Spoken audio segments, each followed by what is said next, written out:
Pinakabagong idea sa pagluluto ng saging na saba. 2 hiwa pa lang ginawa ko dyan. Yung isang buong saging, pinagdalawa ko siya. And then the rest is, yung pangalawang hiwa naman yung ginawa ko yung kalahati ng, after mahiwa ang saging ng 2 cut, ay nag-prepare na ako ng harina, 1 cup. Hinaluan ko na siya ng ingredients na baking powder, 1 teaspoon, and then 1 teaspoon of salt, a pinch of salt, and then sugar, 1 tablespoon na sugar, and then 1 cup of water para mag-incorporate yung mga ingredients. Ayan, maghalo-halo.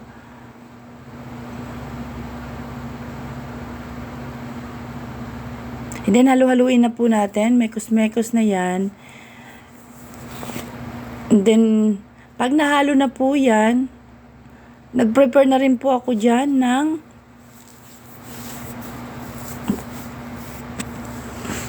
nag-prepare na rin po ako dyan ng sesame seeds.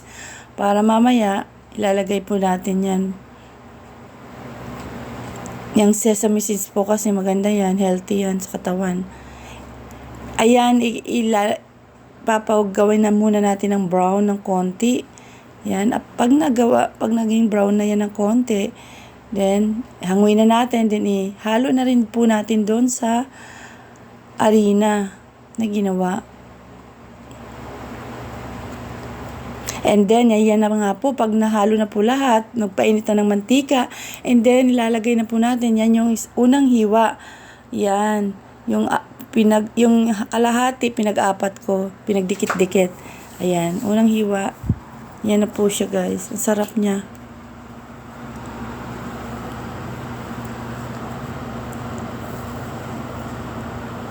So, yung lasa niya, nakapasarap sa kanya yung sesame seeds.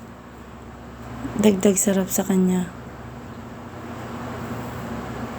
Yung saging, hindi siya masyadong hinog na hinog. I mean is, hindi siya sobrang hinog. Yun, tama lang yung hinog niya. Ayan.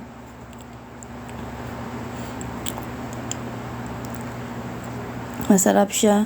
Masarap yung pagkasaging niya kasi siya napakataba ng saging.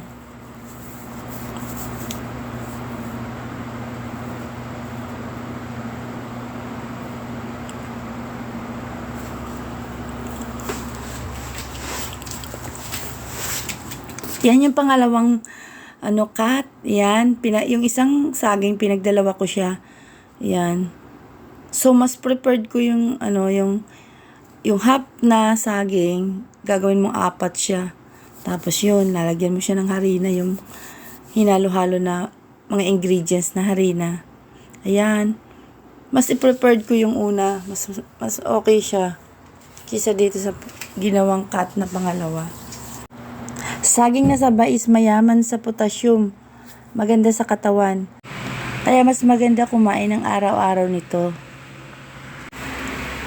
Thank you guys for watching. Don't forget to subscribe. Bye!